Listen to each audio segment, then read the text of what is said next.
Good morning friends, कैसे हैं आप। आपका स्वागत है English with Deshraj YouTube channel में। यह 2025 का आगाज़ के साथ ही हमने एक नए यूट्यूब चैनल जिसका नाम है इंग्लिश विथ देशराज का आगाज़ किया है। तो आई होप इस चैनल को आप ढेर सारा प्यार सपोर्ट देंगे और साथ ही आपको नव वर्ष यानी 2025 की ढेर सारी शुभकामनाएं। आपका साल मंगलमय हो और इस YouTube चैनल यानी इंग्लिश विथ देशराज के माध्यम से सभी बच्चों को इंग्लिश की एकदम बेसिक से ज़ीरो लेवल से जानकारी दी जाएगी। आपके सपोर्ट में आपका ढेर सारा प्यार, शेयर, सब्सक्राइब और कमेंट की हम आशा के साथ ही इस चैनल का आगाज़ करते हैं। इस चैनल में केवल इंग्लिश यानी बेसिक लेवल ज़ीरो से यानी आपका अल्फ़ाबेट जो अल्फ़ाबेट होते हैं ABCD से इसका स्टार्ट करेंगे हम। पहले आज केवल हम इंग्लिश के इंट्रोडक्शन की बात करेंगे और इंट्रोडक्शन में शॉर्ट में इंट्रोडक्शन होगा, ज़्यादा कुछ होगा नहीं क्योंकि ये पहला वीडियो है, इसलिए केवल हम इंग्लिश इंट्रोडक्शन की बात करेंगे। इसके बाद लगातार हमारे वीडियो एकदम बेसिक लेवल से जारी रहेंगे, जो कि हर एक वीडियो में आपको अगले वीडियो की जानकारी हम देते रहेंगे और आशा करेंगे कि आप हमसे जुड़े रहेंगे।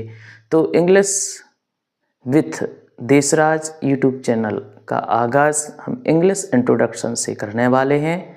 आई होप आप हमारे साथ बने रहेंगे। चलिए बात करते हैं। सबसे पहले आप ऊपर देखें, इस पे लिखा है इंग्लिश इंट्रोडक्शन, यानी इंग्लिश इंट्रोडक्शन की बात हम कर रहे हैं। तो सबसे पहले हम आपको बता दें कि इंग्लिश की ओरिजिन यानी उत्पत्ति कब हुई थी। देखिए, कोई भी लैंग्वेज हो, कोई भी चीज़ हो, उसका ओरिजिन होता है, उत्पत्ति होती है। तो कहाँ से हुई थी इसको हम देखते हैं।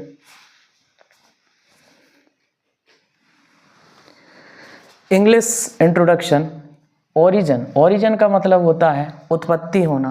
तो 650 ईस्वी में ग्रेट ब्रिटेन में इसकी उत्पत्ति हुई थी। कहाँ पे हुई थी? ग्रेट ब्रिटेन में इसकी उत्पत्ति हुई थी। कब हुई थी? 650 ईस्वी में, यानी 650 ईस्वी में इसकी उत्पत्ति हुई थी।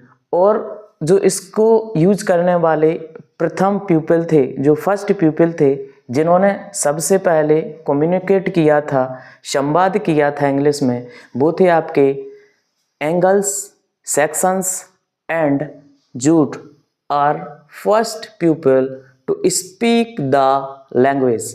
इस भाषा का सबसे पहले ग्रेट ब्रिटेन में जो यूज हुआ था, जो संवाद हुआ था इस भाषा में, वो एंगल्स, सेक्शंस और वहाँ के जो जूट लोग थे उनके मध्य संवाद हुआ था। ठीक है।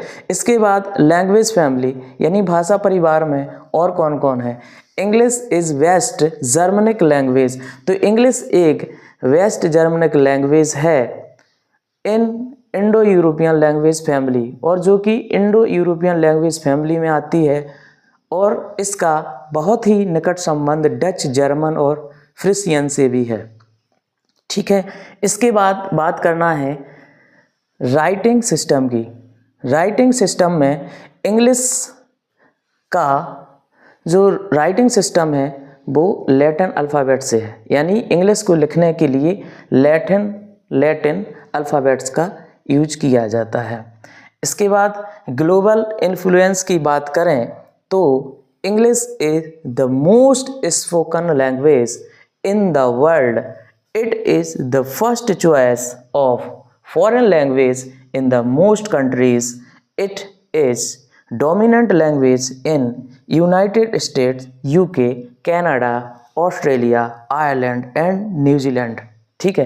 कहने का मतलब है यदि हम इसके ग्लोबल इन्फ्लुएंस की बात करें कि वर्ल्ड में इसका क्या क्रेज़ है, क्या इंग्लिश की महत्वता है, क्या इंग्लिश का यूज होता है, उसके बारे में है तो English is the most spoken language in the world. विश्व में सबसे ज़्यादा बोली जाने वाली भाषा इंग्लिश है और यह विदेशी भाषा के रूप में सबसे ज़्यादा पसंद भी है। यानी यदि हम बात करें फॉरेन लैंग्वेज की तो फॉरेन लैंग्वेज इंग्लिश है और मोस्टली जो कंट्रीज़ हैं उनमें इंग्लिश को बोला जाता है। जैसे जो मुख्य कंट्रीज़ हैं उनमें आता है आपका United states, UK, Canada, Ireland और न्यूजीलैंड। इन देशों में इंग्लिश को बोला जाता है। इसके बाद बात करें शब्दावली की, वोकाबुलरी की, तो इंग्लिश में लगभग 1 से 2 मिलियन, यहाँ पे देखें 1 से 2 मिलियन, 1 से 2 मिलियन का मतलब है 10 से 20 लाख। 1 मिलियन बराबर 10 लाख होता है, तो 1 से 2 मिलियन 10 से 20 लाख शब्द ऐसे हैं जो कि इंग्लिश शब्दावली में हैं, इंग्लिश वोकाबुलरी में हैं और average person knows only 20,000 to 35,000 words. कहने का तात्पर्य है कि जो औसतन व्यक्ति होता है वो लगभग 20,000 से 35,000 तक ही इंग्लिश वर्ड्स का यूज़ करता है। ठीक है। जैसे मैं बात करूं अपनी भारतीय लैंग्वेज की तो हमारी जो मातृभाषा है वो हिंदी है। ठीक है। और जो विदेशी भाषा है जो मोस्टली कंट्रीज़ प्रेफर करते हैं वो करते हैं इंग्लिश को। तो हमें अगर इंग्लिश सीखना है तो हम इंग्लिश को एज अ सब्जेक्ट के तौर पर लेते हैं और सब्जेक्ट के साथ ही हम इंग्लिश को सीखते हैं। यदि वैसे तो इंग्लिश सब्जेक्ट नहीं है, इंग्लिश सीखने के लिए इंग्लिश को एक सब्जेक्ट का रूप दे दिया गया है। जैसे अगर हम कोई भाषा सीख सकते हैं तो उस भाषा को हमें सब्जेक्ट के तौर पर पढ़ना पड़ता है। तो अगर हमें कोई सी भी भाषा सीखना है तो पहले हम उसका सब्जेक्ट बनाएं फिर उसको सीखें। ठीक है। इसी इंट्रोडक्शन के साथ आज का ये प्रथम वीडियो यानी इंग्लिश इंट्रोडक्शन को हम समाप्त करते हैं। अगले वीडियो में हम एकदम ज़ीरो लेवल से, जैसा कि पहले भी हम आपको बता चुके हैं, एकदम ज़ीरो लेवल से अल्फ़ाबेट से हम इंग्लिश का आगाज़ करेंगे। तो जिन लोगों ने ये वीडियो देखी है वो इस वीडियो के लिए अपना एक्सपीरियंस, आपका सपोर्ट शेयर, कमेंट और सब्सक्राइब के माध्यम से देंगे। आपका शेयर, कमेंट, सब्सक्राइब ही हमें आगे बढ़ने के लिए मोटिवेट करेगा और ये हमारा पहला वीडियो है। जैसा कि आप जानते हैं कि first impression is the last impression, it is my first impression. So कहते हैं कि पहला प्रभाव ही अंतिम प्रभाव होता है, first impression is the last impression. तो हमारी वीडियो आपको कैसी लगी, आपसे रिक्वेस्ट है कि आप कमेंट, शेयर और सब्सक्राइब कर उन बच्चों तक इस वीडियो को पहुंचाने का प्रयास करें जो वास्तव में निर्धन, बेबस, लाचार, गरीब हैं, जिनके पास बड़ी बड़ी कोचिंग इंस्टीट्यूट को ज्वाइन करने का पैसा नहीं है। वो हमारी इस वीडियो के माध्यम से कॉस्ट ऑफ फ्री वीडियो प्राप्त कर सकते हैं और इंग्लिश एकदम बेसिक लेवल से सीख सकते हैं, यानी ज़ीरो लेवल से सीख सकते हैं। ये कॉस्ट ऑफ फ्री है।